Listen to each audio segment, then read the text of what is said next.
Welcome to another video review here at our YouTube channel, and as you can see, I don't have any kind of rifle scope or a binocular in front of me or a red dot, but a scope mount. The reason for it is that we are starting a series of reviews of scope mounts because we believe that this area is quite neglected. And there was a lot of change in the last 2 decades in this area because, let's say 30 years ago, you went to a gunsmith and gunsmith had provided you with a scope mount, and the customers didn't have, I would say, a wide array of choices. It was either a saw claw mount if they wanted a repeatable detachable mount, or a pivot mount. Now this changed completely. Blaser is one of the forerunners of this trend, and their idea was to produce one scope mount that fits on all their rifles. I'm not completely sure, but it came out with the Blaser R93, the first generation of these mounts. Now this is already the second generation. You can see the design is different, and especially the rings are different. Still, the first generation of mounts also works on all the rifles, and this second generation of scope mounts also works on the older rifles. So if you have one of the first series of Blaser R93s, it will still work.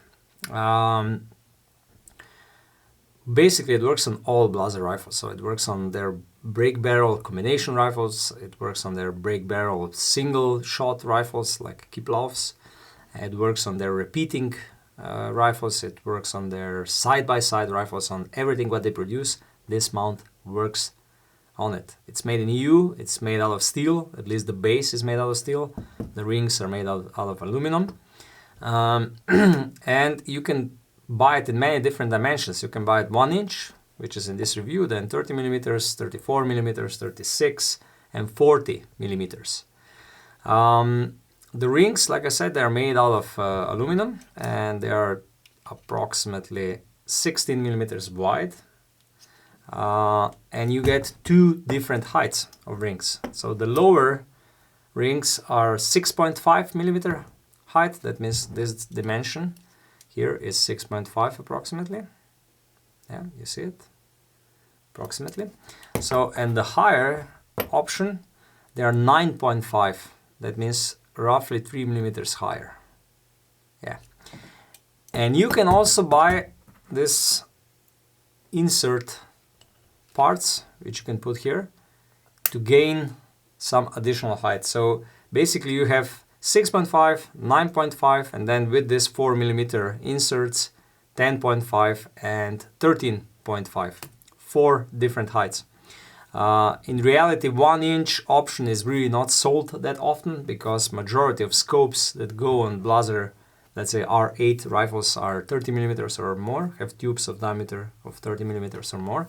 But still, if you have some kind of special scope that you wish to continue using, 1 inch option is available. The rings are designed in 2/3 design, so 1/3 beneath and 2/3 above. To put these rings on without making marks on your scope, it's really good to use, I would say, normal keys on one side and another, and then you squeeze the keys together and the ring goes apart so that you don't make any screws on the scope itself. Like I said, they're made out of aluminum, really nicely designed, everything is rounded and so on. They don't need any lapping or anything like this, because with 2/3 design, that actually means that the upper part of the ring is adjusting itself to the form of the barrel of the scope, so nothing else is needed. Usually, if you're not really using some African magnum caliber, you don't need to glue any parts. Like I said, the rings which go on the base, you get 2 screws with the mount.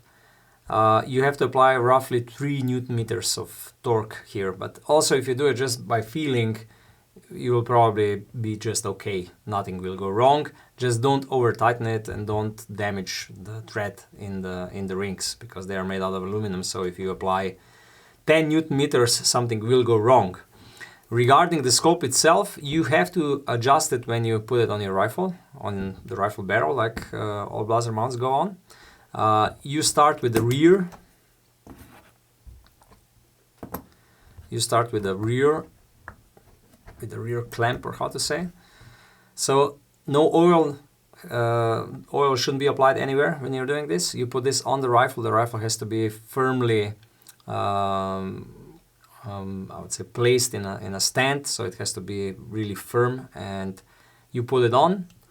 You close first the rear, then the front, and then on the other side, you see you have two screws where you adjust the clamping force, how strong this clamp will hold together the mount on the rifle barrel, and they advise around 5 Newton meters.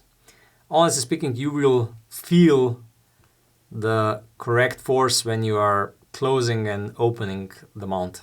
When you're doing this, if there is roughly 5 Newton meters applied on these screws, you will feel it, that there is just enough, you have to apply just enough force to close the mount. The mount itself, they come with 2 years warranty.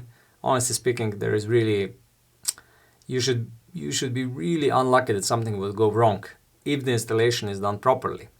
With the installation, you have to be careful that you will need a special screwdriver for this screws when you're applying the clamping force. And what is also, they are not locked anywhere. So that means that you just apply the right force and that's it. But you will notice that you have to build the torque up just to move them. So they have some kind of self-locking mechanism, or they're designed in this way. So you have to apply really a lot of force to move them, and once you start moving them, then they go really smooth. And you just apply 5 Newton meters and that's it. And you will feel it also with your hand, and if you try a couple of times to open and close the system, you will, if you had Blaser rifles before, you will feel when the force is right, when the torque applied to this screw is the right one. It's quite easy. When you have it in your hand, you will understand it. Just to point out one more time, you have to do this on a rifle, which is clamped in a stand, which is really fixed in its position, and you need a special screwdriver to do this, otherwise you will damage the screws. Because this is something what we see quite often. People take screwdrivers that are not thin enough, and then they damage these screws, and it's really hard to replace them, and some people even buy new mounts because of that, because they damage these screws. Okay, to do a short summary at the end, like I mentioned before, I think that this Blaser approach to have one single mounting options for all of their rifles, it's a really good one. I also know from my personal experience, because I use also Blaser rifles, that they're really 100% repeatable, and you get really confident in using them and putting your scopes up and down on the rifles. It is kind of true that once they are set and adjusted, they work only on one barrel. So when you put them on another barrel, it can happen that they will have some play, or that the force will be too big when you will try to close the clamps. So the mount is designed to work only on one single barrel, but you can have multiple of these mounts, and you have multiple rifle scopes on this single barrel. So let's say one scope for driven hunts and one scope for low light hunting. I also think they're really aesthetically appealing because they're so slick, so small, light in a way, because many other mounts are just too big and bulky and so on. I also think that these 4 different heights, especially with these inserts, if you buy them, you can basically mount any kind of scope on it. And even if you need the highest option like this, you usually need this option if you're using either a moderator, or if you're using thermal or night vision clip-on, which is a little bit bigger and you have iron sights on your barrel, so you need higher setup. But like I said, these 4 heights, 6.5, 9.5, 10.5 and 13.5, can accommodate any kind of scope in any kind of system, in any kind of setup. Okay, I hope you found this video useful. If you have any question, if you have any kind of request, what kind of video should we produce, please use comments below or send us an email, and normally please subscribe to our channel.